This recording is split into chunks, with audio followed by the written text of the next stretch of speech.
Your daughter is embarrassing. Your sister needs a drama-free day. We were headed to the airport, bags packed, hope intact. I didn't cry or beg. I took action. When they saw us again, they went pale. My parents said, "Don't come to Thanksgiving." Not as a suggestion, not as a gentle nudge wrapped in family logistics, an instruction, delivered with the sort of casual authority that assumes obedience is the natural state of things. It landed in my life with the weight of a slammed door, the kind that rattles the picture frames even after it's shut. The irony was almost funny in a way that wasn't funny at all. There I was, doing the dutiful thing, trying to bring my child home to the people who were supposed to love her by default, and they were already rewriting the holiday without us in it. And the worst part wasn't that they said no, it was how easy it sounded. Like canceling a reservation, like returning an item that didn't fit their aesthetic. Your daughter is embarrassing. Your sister needs a drama-free day. My 6-year-old and I were already on the way to the airport to fly home. We were past the point of theory and intention. Past the packing lists, the careful folding, the little rituals that make travel with a kid feel manageable. The suitcase was already jammed into the trunk with the stubborn zipper that always fought back. Ivy's small backpack was beside her in the back seat, stuffed with crayons and a book she never finished, and the kind of snacks that crumble into every seam of your car forever. We were already committed in the way that matters, in motion, on asphalt, time ticking forward. Ivy had been glowing all morning, her excitement buzzing off her like static. She'd been talking about Grandma's house as if it were a place where magic happened on purpose, where there were unlimited cookies and laughter that didn't have an edge. And in some corner of me, small and embarrassingly persistent, something hopeful had been leaning toward that idea too. Not because I believed in sudden transformations, but because hope, apparently, can survive a lot. Then my mother's voice made it clear, it wasn't going to survive this. I didn't cry. I took action. When my parents saw us again, their faces went pale because I still remember the exact second my stomach dropped because my hands were on the steering wheel, and I had nowhere to put the feeling. There are moments that imprint themselves like burns. Instant, permanent, impossible to rub out. Mine happened with both hands locked at 10 and 2, knuckles whitening, the wheel faintly gritty beneath my palms. The drop in my stomach wasn't metaphorical, it was physical, like gravity had shifted inside my torso. My throat tightened. My skin went cold. My brain did that frantic, useless scramble it does when something impossible has just happened, and it's trying to find the version of reality where it didn't. But there wasn't anywhere to put it, no space to fall apart, no privacy, no pause button. I was driving. My child was behind me. Traffic was still traffic. The world insisted on continuing like nothing had changed, which felt obscene. And I remember thinking, sharp and sudden, that my parents had always been good at that. Continuing. Smiling. Acting like the person who was excluded had simply evaporated. We were on the freeway, headed to the airport. It was the day before Thanksgiving, gray sky. Traffic moving just fast enough to make you think you might actually be on time, which is always how airports lure you into optimism before humbling you at security. The sky was that flat, damp shade of November that makes everything look slightly exhausted. The clouds hung low like they were pressing down on the tops of buildings, and the light had no warmth to it, just a dull, washed-out brightness that turned the world into muted colors. Cars streamed around us in steady lanes, tires humming on the road, occasional bursts of wind pushing at the sides of my car like impatient hands. The airport signs in the distance promised order and direction, exits, terminals, arrival times, like life could still be managed with arrows and numbers. My dashboard clock blinked its quiet insistence. I could almost taste the metallic anxiety that always comes with travel, the imagined line at security, the worry about forgetting something, the half-formed dread that you'll sprint for a gate and still somehow be too late. And still, until my phone rang, I'd been letting myself believe we'd get there. Like we deserved to. My daughter Ivy was in the back in her booster seat, kicking her feet like she had springs in her shoes. She'd been counting down to this trip the way kids do, like it was a holiday and a birthday and a unicorn sighting all rolled into one. "Do you think Mason will play with me this time?" she asked. Her shoes thumped the back of the seat in that rhythmic, absent-minded way kids have when their bodies can't contain their feelings. She swung her legs and made a little tune under her breath, the kind that wasn't quite a song but belonged to joy anyway. Her cheeks were pink, hair slightly messy from the way she'd tossed and turned in bed last night, too excited to sleep properly. Her eyes were bright in the rearview mirror when she leaned forward, searching my face for reassurance. There was innocence in the question that hurt even before I knew why it would. Ivy still believed people would meet her where she stood. She still believed that if she wanted to be liked badly enough, the wanting itself might make it happen. And I hated suddenly how much she'd learned to ask. Not demand. Ask. Mason was my sister, Allison's son. He was 7 and treated Ivy like a mildly interesting app he could close whenever he got bored. I'm sure he will, I said, in the voice mothers use when they're lying for peace. Mason's attention had always come with conditions. He could be charming for exactly as long as it benefited him, and then he'd flick Ivy away with a look, a shrug, a sigh so exaggerated it seemed rehearsed. Ivy would hover on the outskirts of his games, trying to insert herself with that careful politeness kids learn when they've been gently rejected enough times. I'd watched it happen before, felt my own discomfort rise like heat in my chest, wanted to scoop Ivy up and leave, but also wanted to prove, again, that she could win them over if everyone just tried harder. That was the family script. If something hurt, it was because I hadn't performed correctly. So I lied softly. Peacekeeping. Smoothing. The same reflex I'd spent my whole life practicing. And Paige is going to show me her new Barbie, Ivy continued, undeterred. Her excitement didn't trip over my lie, it ran right past it, bright and determined. Ivy had always had that quality, like she could build an entire future out of one good possibility, and live in it comfortably. She tucked her chin down against her shoulder in a shy little grin, already picturing the Barbie, the accessories, the moment of being included. Paige was Allison's daughter, 9, and already practicing the kind of facial expressions you see in people who review restaurants for a living. Paige's looks could slice. She had that early mastery of disdain, the ability to communicate entire criticisms without saying a word. She could arch an eyebrow and make Ivy feel like she'd spilled something, even when Ivy was just standing there, hopeful. But Ivy didn't seem to register that yet, or maybe she did, and kept going anyway. Either way, it was something like courage. Ivy hummed to herself, hugging the little stuffed fox she'd insisted on bringing so he can have Thanksgiving too. She'd made place cards at school, actual little folded pieces of paper with our names and drawings of turkeys that looked like they'd survived a small explosion. She was excited to see her grandparents. The fox's fur was worn in patches from being loved too much. One ear drooped at a stubborn angle. Ivy held him with both hands, fingers pressed into his sides as if anchoring herself with something familiar. The place cards were tucked into her backpack, creased from being opened and closed a dozen times to admire them. She'd shown me the turkeys with pride. Scribbled feathers, lopsided eyes, bright colors that refused realism. She'd written Grandma in careful letters, tongue between her teeth as she concentrated. She'd insisted Grandpa needed one too. She'd made one for Mason, one for Paige, one for Allison and Justin, even though she wasn't sure if they'd sit at the same table. She'd imagined a world where her presence mattered enough to be named. She kept saying Grandma's house like it was a magical location with enchanted snacks. I was hopeful, not in a naive way, more in a, maybe this year everyone will behave like adults for 4 hours way.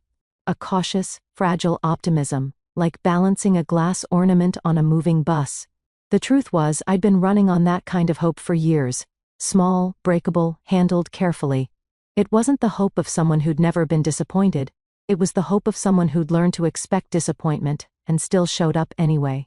I knew what family gatherings could be like, the tight smiles, the offhand comments dressed up as jokes, the way Allison could say something cutting and my parents would pretend it was harmless. I knew Ivy would probably be told, gently or not, to calm down, to lower her voice, to stop being so much. But maybe, just maybe, there would be a moment where my mother ruffled Ivy's hair and meant it. Maybe my father would laugh at something Ivy said without looking at his phone. Maybe Allison would act like I wasn't an inconvenience. Maybe. That word is powerful. It can keep a person walking toward a door that's already locked. My phone rang.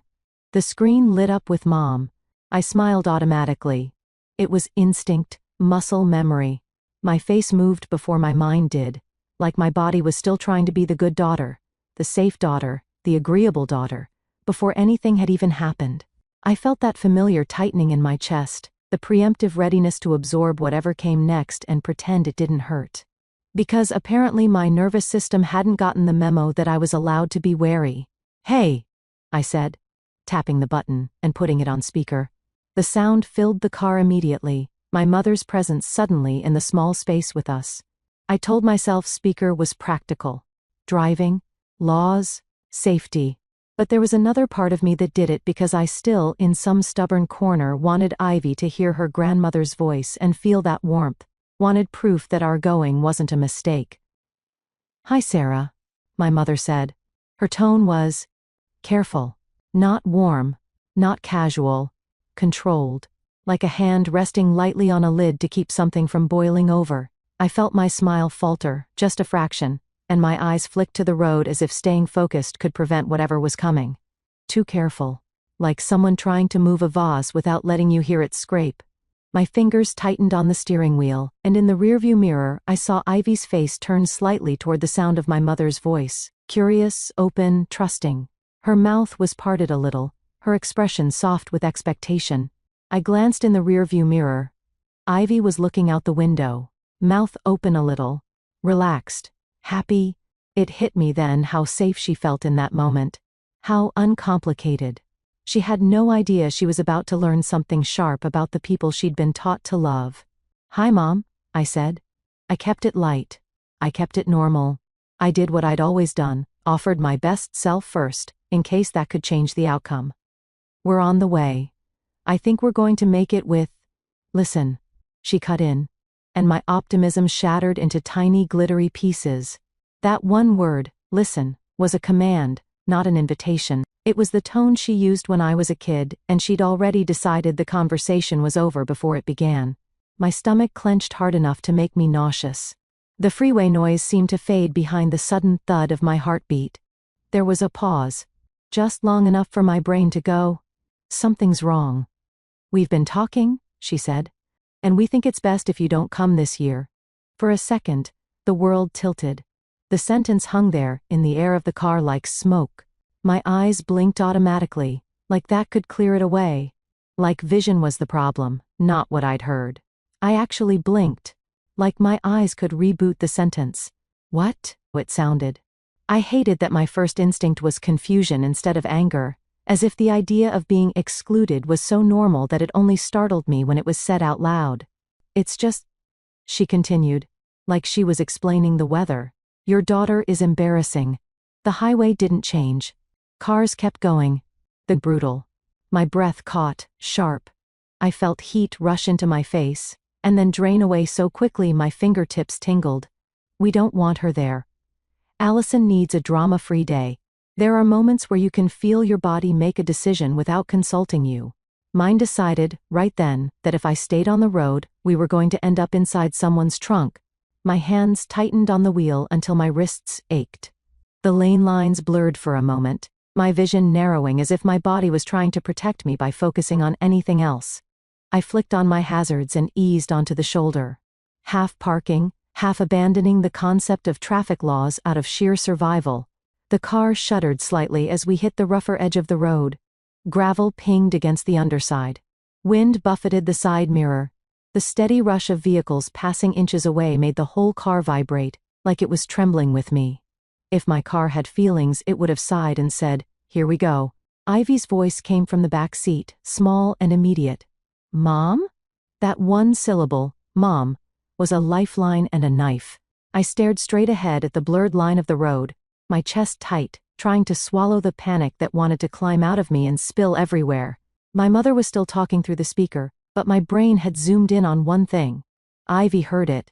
The second I realized that, I tapped the screen and took the call off speaker so fast it was basically a reflex, like snatching a knife off the floor before a child steps on it. "Mom," I hissed, because whispering makes everything better apparently. "I'm driving. Ivy is in the car. We're on the way to the airport." "What are you talking about?" my mother said, and the careful tone vanished like it had never existed. "You heard me. It's better this way." Better for who?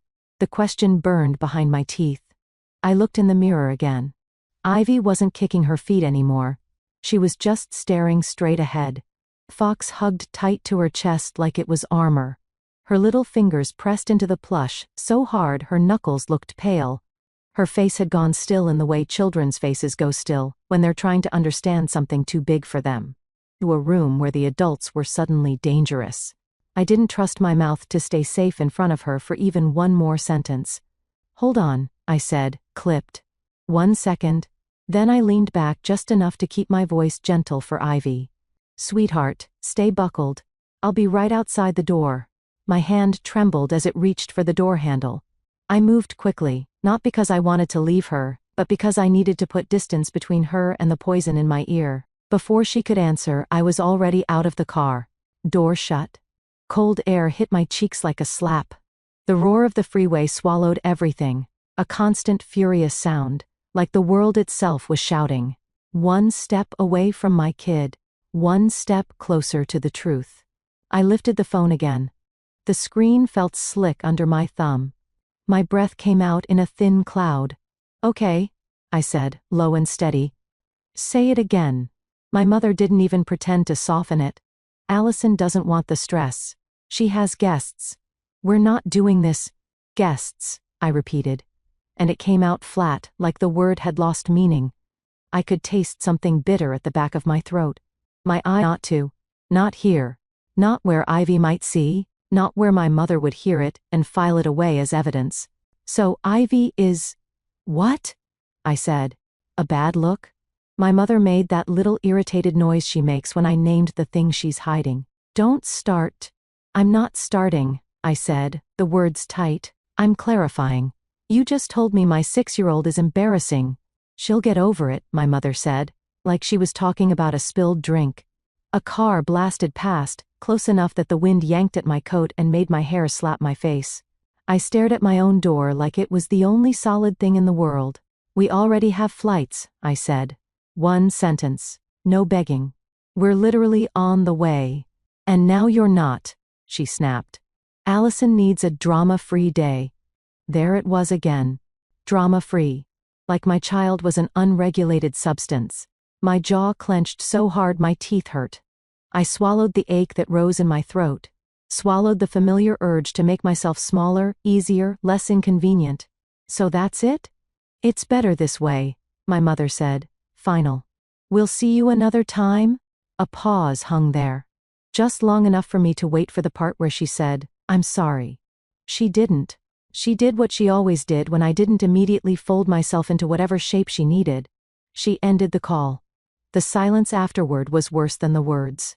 I stared at the dark screen for half a second, like maybe it would light back up and say, "Just kidding. I love my granddaughter. I've lost my mind." It didn't. So I did the only thing left. I called the person whose comfort apparently ran the holiday calendar. Allison picked up on the second ring. "What?" she said, already annoyed, like I'd interrupted something important. "Breathing, probably." "Did you tell Mom not to let us come?" I asked. "Because of Ivy?" A beat. Then a sigh. One of those sighs designed to make you feel embarrassing for speaking at all. "Sarah," Allison said, "I have people coming." "People," I echoed, and my voice sounded strange even to me. Too steady, too thin. "Justin has clients," she added quickly, like that made it noble. Like it was charity work to host Thanksgiving for the commercially important. My stomach went cold, like ice water poured straight through me. The shoulder of the freeway felt suddenly too exposed, the wind too sharp, the cars too close, my own body too full of nowhere to go feeling. "So you didn't want questions," I said. There was silence. Just long enough to count as an answer. Allison's voice sharpened. "I don't want a scene." "My child exists," I said. "That's the scene." "You're doing it right now," Allison snapped. "This is why nobody can deal with you. You make everything dramatic." I didn't argue. I didn't explain. I didn't try to teach empathy to someone who treated it like an elective. "Okay," I said. And my voice was calm enough that even I didn't recognize it. "Got it." I ended the call before she could reply. I stood there on the shoulder of the freeway for a few more seconds. Because I needed to breathe. Because my hands were shaking, and I didn't want Ivy to see that either. Didn't want her to believe she was powerful enough to break her mother. I pressed my palm briefly against my thigh, grounding myself in the pressure, the cold seeping through my jeans. Then, I opened the door and climbed back in. The car smelled faintly of strawberry hand sanitizer and the sweet, stale crumbs of Ivy's snacks. The hazards blinked on and off, a steady pulse that felt like a distress signal. Ivy's eyes flicked to my face immediately, searching for clues the way kids do when they don't have words yet. Her gaze was too grown up for 6. Too careful. I forced my face into calm. The kind of calm mothers learn in hostage situations. "Hey," I said softly. Ivy didn't hesitate. "They don't want me." The words dropped into the car like a stone. My throat tightened so fast it felt like my body had slammed a door from the inside. I had a sudden vivid urge to scream into the steering wheel, to make a sound big enough to match what I was feeling. But Ivy was watching me, and I had one job. "No," I said automatically. "Don't lie," Ivy said, voice wobbling. I heard it. "Grandma said I'm embarrassing." The shame on her face was unbearable, like she was already turning the blame inward, already trying to figure out what about her was wrong. Her shoulders curled slightly, as if making herself smaller might fix it. I sat back and stared at the highway. My hazards blinked steady and bright, like my car was quietly calling for help. "I'm sorry," I said, and it came out rough. I hated that those were the words. I hated that sorry was what I had, when what I wanted was to reach back through time and shield her from ever hearing it at all. Ivy hugged her stuffed fox tighter, like she could protect it from shame. I stared at the airport signs in the distance, and I realized something with a kind of stunned clarity. I could still make this day about us. Not about their rejection. Not about Allison's clients. Not about my mother's cruel efficiency. About us. I put my hands back on the steering wheel, feeling the faint vibration of the engine. I signaled, absurdly polite, as if the world hadn't just cracked open, and merged back into traffic. Then I turned the car around. Ivy didn't say anything for a while. That was the scariest part. A quiet 6-year-old is never a good sign. The silence in the car had weight. It pressed against my ears. Ivy's usual chatter was gone, replaced by a stillness that felt like grief wearing a child's skin. I kept glancing in the mirror, wanting to catch her eye, wanting to reassure her without turning it into a lecture. But there were no clean words for what had happened. I drove us to an ice cream shop because I didn't know what else to do with a broken heart and a child who still believed in grandparents. The shop was bright inside, fluorescent and warm against the gray afternoon. The air smelled like sugar and waffle cones, like childhood and comfort. A bell jingled when we walked in, the sound almost too cheerful. "Pick whatever you want," I said. "2 scoops?" Ivy asked, voice small, cautious, like she was asking permission to take up space. I crouched a little so I could see her face fully. Her eyes were shiny. Lashes clumped slightly from the tears she hadn't let fall yet. 2 scoops, I said. "Yes?" She looked at me, testing the edges of this new reality. "Even sprinkles?" she whispered. "Especially sprinkles," I said, and forced my mouth into a smile that felt like stretching a bruise. We sat by the window. The glass was cold when my elbow leaned against it. Outside, cars passed and people hurried with grocery bags, holiday errands, lives that looked so normal it made my chest ache. Ivy stared at her sundae and didn't eat it. The ice cream began to soften at the edges, glossy and melting, sprinkles slowly sliding down the sides like tiny bright confetti that couldn't hold itself together. Ivy's spoon lay untouched. She stared at it like it might offer an answer if she waited long enough. Then I noticed the table next to us. An older couple, their daughter and a little girl about Ivy's age. They were just together. Easy. Like nobody had to earn their place. The little girl laughed with her whole body, leaning into her mother without hesitation. The older man reached across the table and wiped a smudge off the child's cheek with a napkin like it was the most natural thing in the world. The older woman smiled at them with the soft pride of someone who felt safe in love. My throat tightened. I looked away fast like that would stop it. It didn't. The older woman leaned over, gentle. "Hey," she said. "Are you okay?" I opened my mouth to say, "Fine." Nothing came out. The truth was lodged somewhere in my chest, too heavy to move smoothly. I swallowed, but my throat stayed tight. Ivy sniffed beside me, quiet, like she was trying to be small enough to not cause trouble. That broke something. Because no child should learn that lesson. Not at 6. Not ever. The older woman looked from Ivy to me and softened. Would you two like to sit with us? Before I could answer, their little girl slid off her chair and walked over to Ivy. I'm Mia, she said. Do you like unicorns? Ivy blinked like she couldn't quite believe she'd been addressed so simply, without judgment. Yeah, she said, and the word was shy but real. Come on, Mia said, and Ivy followed her to the play corner like her body remembered how to be a kid. The relief that hit me was immediate and painful. My shoulders dropped a fraction. My lungs finally took a deeper breath. Ivy's fox dangled from her hand as she walked, no longer clutched like armor. The older woman smiled. I'm Barbara. This is Walter, and that's our daughter, Julia. Sarah, I said. And Ivy. Barbara didn't lean in like we were about to do a deep dive. She just nodded toward the play corner where Ivy and Mia were already arguing over a plastic spoon like it mattered. She's got a good kid vibe, Barbara said, like that was all she needed to know. Walter slid a napkin toward me without making it a thing. Small gesture. Big impact. The napkin was plain white, nothing special, but the way he offered it, quietly without pity, made something in my chest loosen. I dabbed at the corner of my eye before I could stop myself, furious at my own weakness and grateful, at the same time, that someone was pretending it wasn't weakness at all.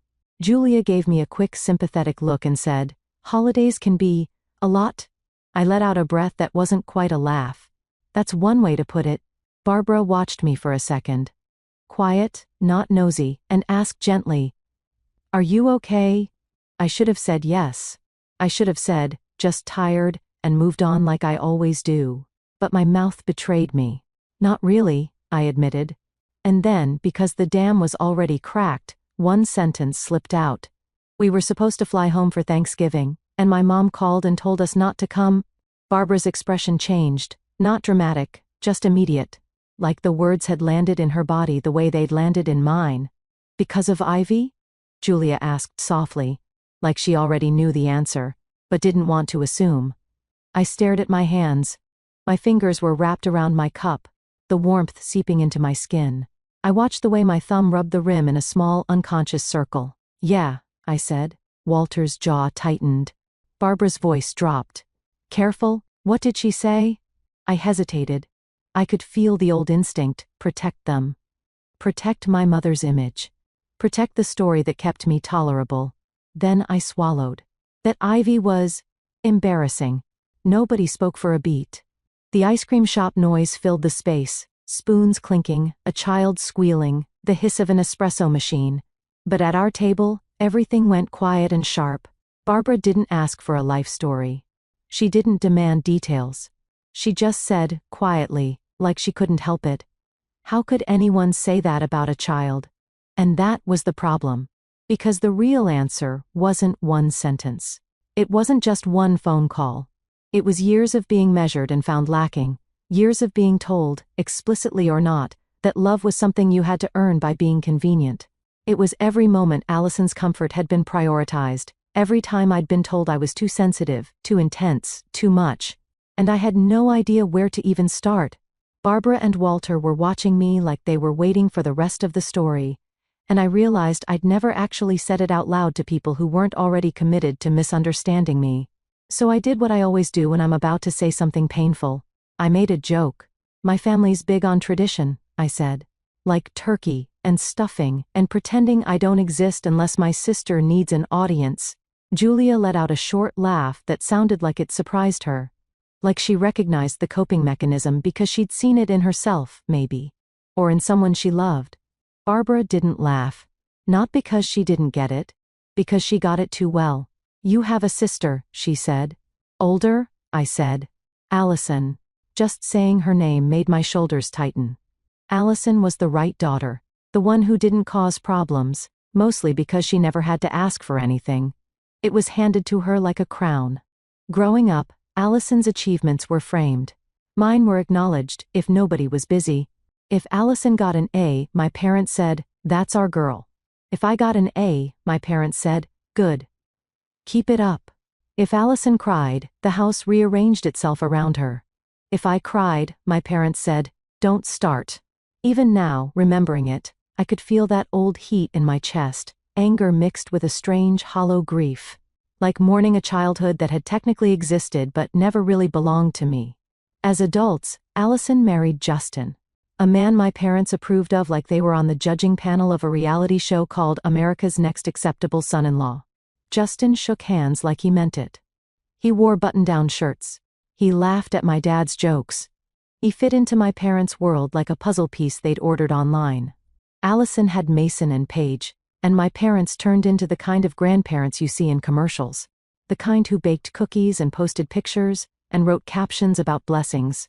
When Mason was born, my mother announced it like the royal family had produced an heir. When Ivy was born, my mother said, "Well, that's going to be hard." I didn't say that to Barbara and Walter. Not yet. Because the thing is, my parents weren't villains in a movie twirling mustaches. They weren't cruel every second. They could be sweet sometimes in small confusing bursts. A birthday card. A toy mailed once. A "Tell Ivy I love her," tacked onto the end of a phone call like a spare thought. Just enough to keep me hoping. Just enough to keep me trying. Hope is stubborn. It clings to scraps like they're feasts. Ivy's father, my ex, was a relationship I thought would become a life. He smiled in photos. He could be charming in public. And then, quietly, behind closed doors, the charm curdled. The memory of it lived in my body more than in my mind, tension in my shoulders, the way I still startled at certain tones. The instinct to minimize, to smooth, to keep the peace at any cost. That was what I'd been trained for after all. What matters is, it became abusive. And one night, I packed a bag, buckled a much smaller Ivy into her car seat, and drove to my parents' house because I genuinely thought this is what family is for. I pictured a door opening and my mother pulling me in and saying, "You're safe." What I got was my mother looking at the bag and saying, "Are you sure?" And my father, half awake, blinking at me like I'd shown up with a raccoon. "He seemed fine," my mother said. "You've always been sensitive, Sarah." Sensitive. Another family motto. I told them the truth as carefully as I could. I said, "He's not who you think he is." And my mother said, "Don't dramatize. They let us stay." That's the part I used to focus on, like it excused everything else. But staying felt like living inside a warning label. Nobody screamed at me. Nobody threw us out in the snow. It was subtler than that. It was the way my mother would sigh when Ivy cried like the sound was personally offensive. It was the way my father would look at the TV when I talked, as if my voice was just another background noise. It was the way my mother would say things like, "You know it's going to be harder doing this alone, and it's a shame things didn't work out." As if the problem was the aesthetic of my life, not the safety of it. Once I said, quietly, carefully, that I was relieved I wasn't married to him. I meant it practically. Divorce is expensive and exhausting. My mother stared at me like I'd confessed to a crime. "Families figure it out," she said. "People don't just leave." I remember thinking, yes they do. I just did. But I didn't say that. I swallowed it. I told myself my mother was old-fashioned. I told myself she didn't understand abuse. I told myself she wanted what was best. I told myself a lot of things. Then came the part that made everything crystal clear in hindsight. One afternoon, my mother mentioned company coming over, people from church, neighbors, nice people. And she said, "Why don't you take Ivy out for a bit?" Not because Ivy needed fresh air. Because my mother didn't want to explain me. I took Ivy to a park and watched her wobble on a slide, her tiny hands gripping the sides, her laugh bright and unburdened for those few minutes. The air smelled like damp leaves and cold metal. I remember sitting on a bench, my breath visible, thinking, at least she's happy. I told myself it was temporary. It was always temporary, until it wasn't. I started applying for jobs like my life depended on it.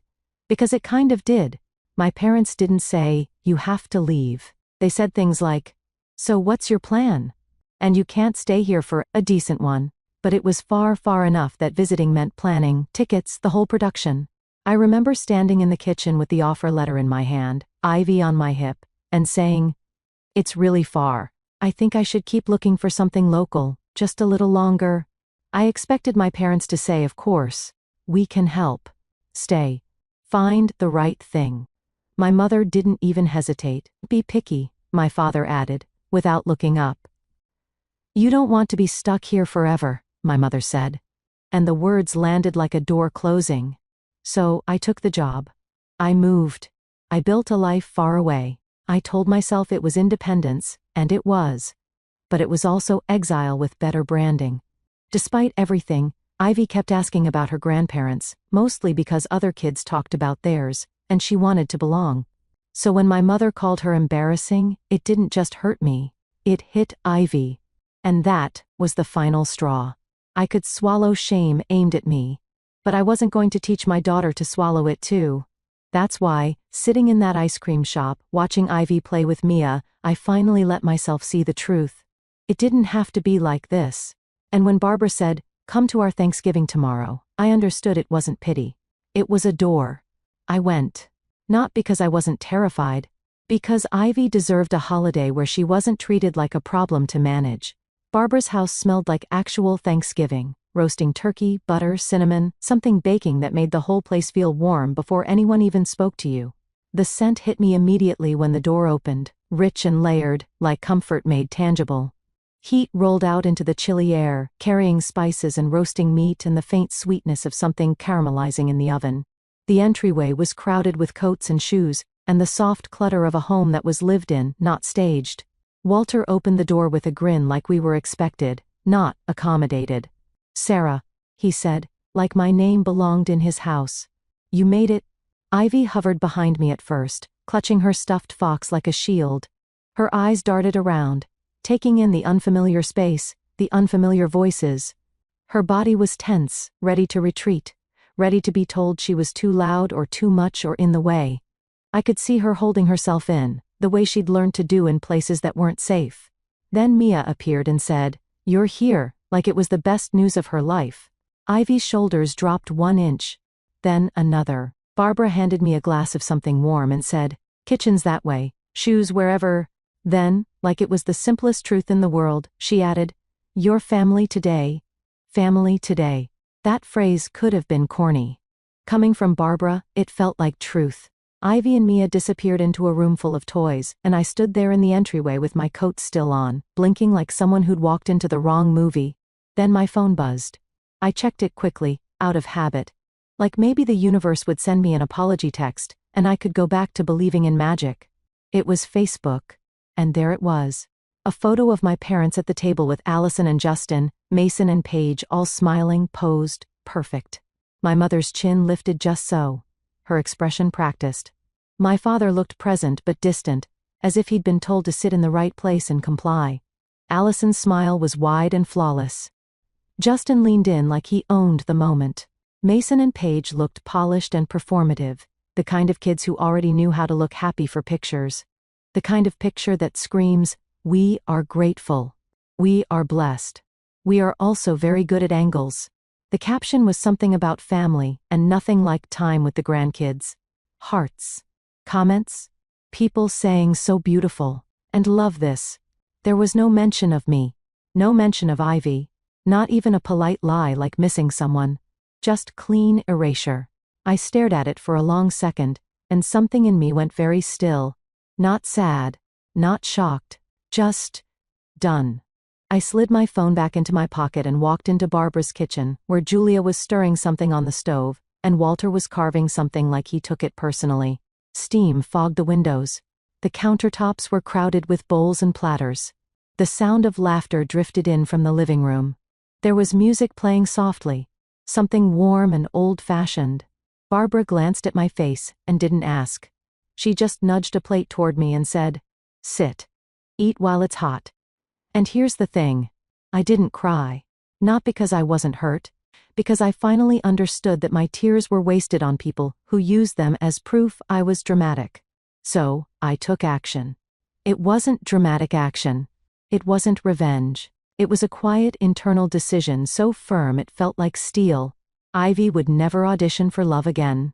Later, while we were eating, Ivy leaned toward me and asked very softly, "Mom, do you think Grandma will ever want me?" My fork paused in mid-air. The room around us kept moving, plates passed, someone laughing at a story, Walter asking who wanted more gravy. But for me, everything narrowed to Ivy's voice and the small tremble underneath it. Her eyes were fixed on her mashed potatoes as if she couldn't bear to look up and see the answer on my face. Across the table, Barbara didn't look at me. She didn't need to. I could feel her listening, steady and present, like a hand bracing a door. I forced my voice into calm. "You are not the problem," I said. "Not ever." Ivy nodded like she wanted to believe me but wasn't sure she was allowed to. Julia reached over and slid Ivy an extra roll. "No fuss. No poor baby. Just, here. You're included." After Thanksgiving, my parents didn't text. I didn't text. Days turned into weeks. Weeks into months. It wasn't a dramatic cutoff. It was mutual silence that proved how conditional my place in that family had always been. If I wasn't showing up to be managed, nobody came look. Every week, 5 o'clock. Like a standing appointment with safety. Slowly Ivy's drawings started appearing on their fridge, crayon rainbows, lopsided stick figures labeled carefully. A kid cup stayed in the cabinet like it lived there.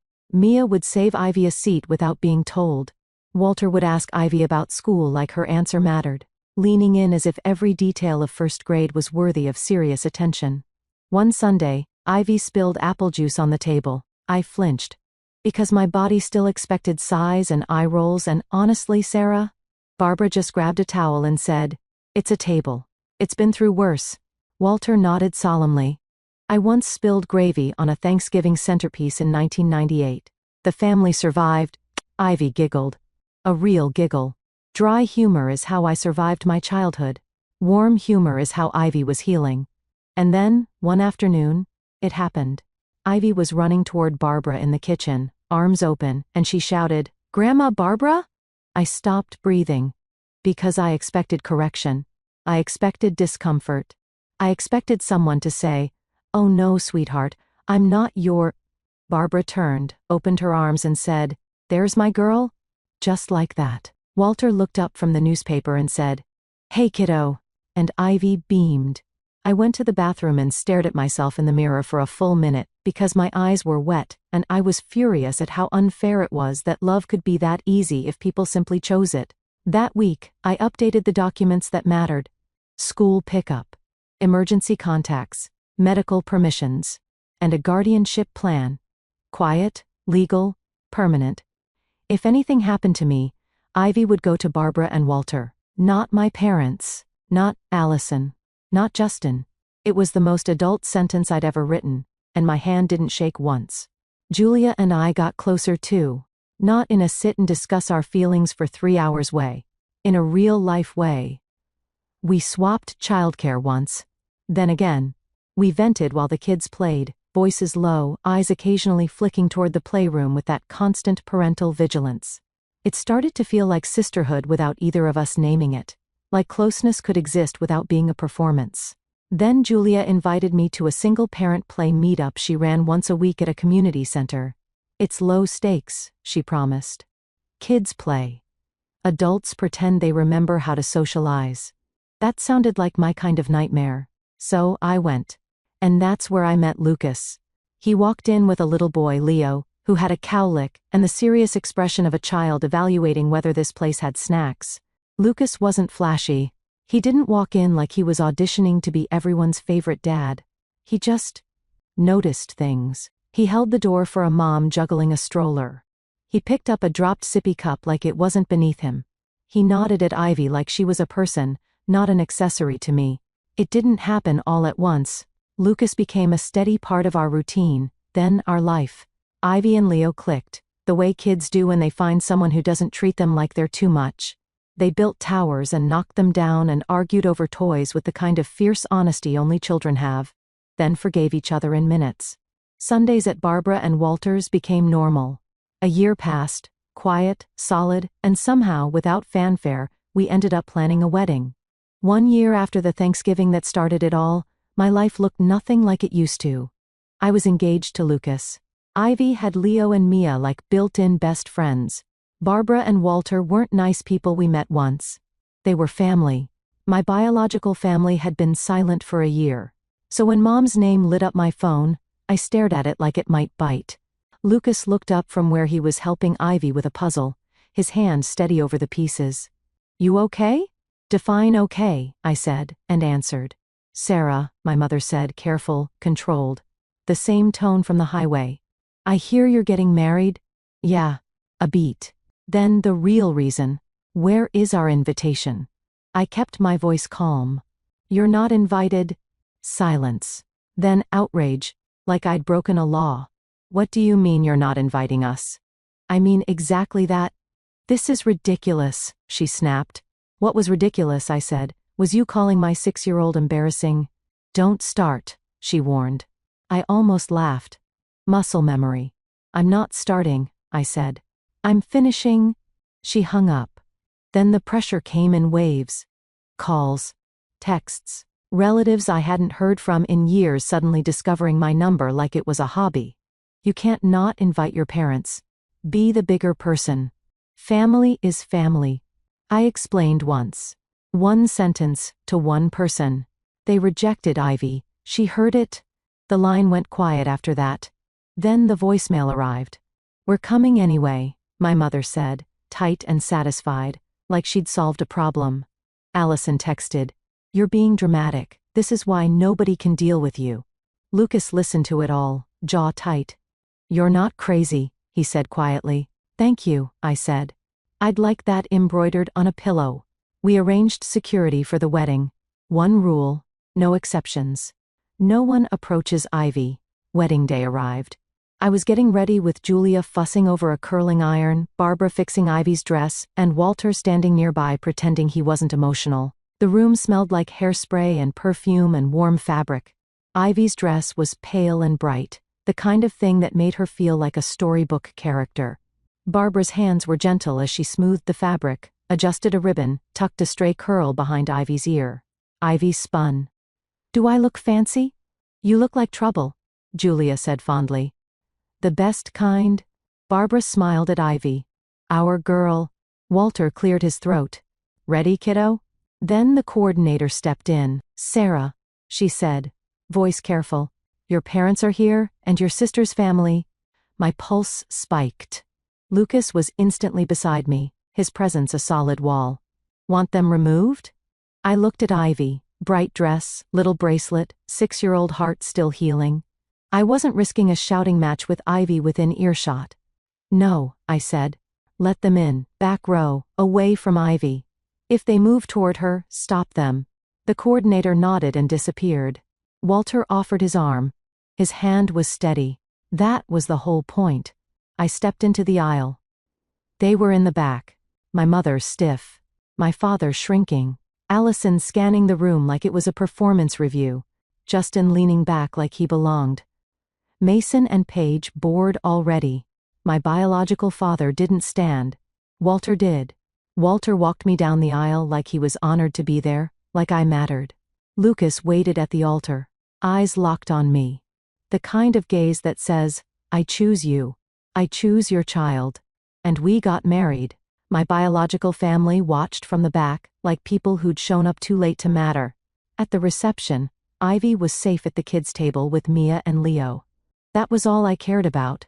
Then the DJ tapped the mic. If I can have everyone's attention. My stomach tightened.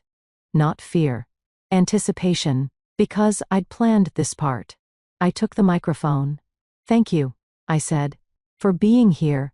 I paused. Then I said it. Calm. Clear. Impossible to ignore. A year ago, I was told not to come to Thanksgiving because my child was too much. A hush moved through the room. Chairs shifting, breaths caught, the air changing. That call didn't take something from us, I continued. It showed me where we actually belonged. I turned toward Barbara and Walter. Barbara, Walter, you made room for us when you didn't have to. You loved Ivy like she wasn't a burden, like she was exactly what she is, an incredible kid. The room erupted. Applause. Whistles. People standing. Barbara stood, overwhelmed. Walter stood beside her, face red and proud. Julia, I added, and my voice softened in a way I couldn't hide. You became the sister I always needed. More applause. Then I looked at the back row. My mother's face had gone blank. Allison looked stunned. Justin's smile was gone. My father stared at his hands. Their faces were pale because now the room knew. Now the story belonged to me. I handed the mic back and stepped into Lucas's arms. For one perfect second, it was mine. Then my mother shoved her way through the crowd. "What did you just say?" she hissed. "The truth," I said. "You humiliated us," she snapped. "You humiliated a 6-year-old, I said. "I'm just matching energy." Her eyes flashed. "That's my granddaughter." I kept my voice low. "You rejected her." "We did not," she started. "Stop," I said. And the word landed like a door closing. "You said she was embarrassing. She tried the last weapon she had. You can't keep her from us. We have rights." And that's when I dropped it. "If anything happens to me," I said evenly, "Ivy goes to Barbara and Walter. Not you." My mother actually staggered. "You, what?" "You're not listed anywhere that matters," I said softly. My father's eyes filled. Allison looked furious. My mother spun toward Ivy like she could still reclaim something. "There you are," she called, voice suddenly sweet. "Come here, sweetheart." Security appeared instantly and blocked her. Walter stepped in too. Quiet, immovable.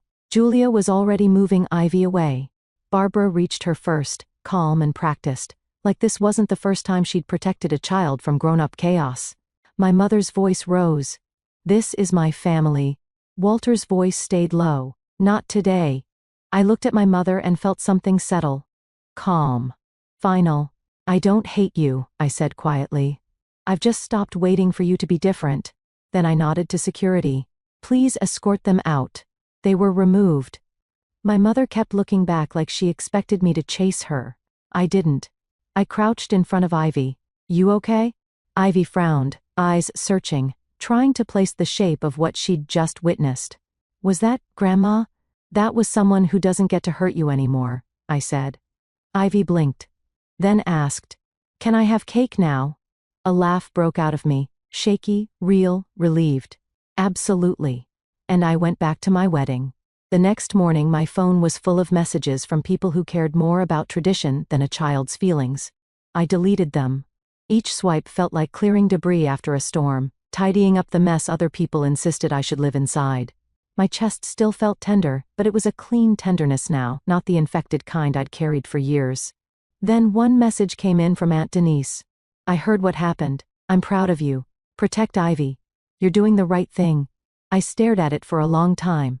The words didn't demand anything from me. They didn't ask me to soften the truth. They didn't tell me to be smaller. They were simply there, steady, validating, real. Then I typed back, "Thank you." And for the first time in my life, I meant it when I thought, "I'm free."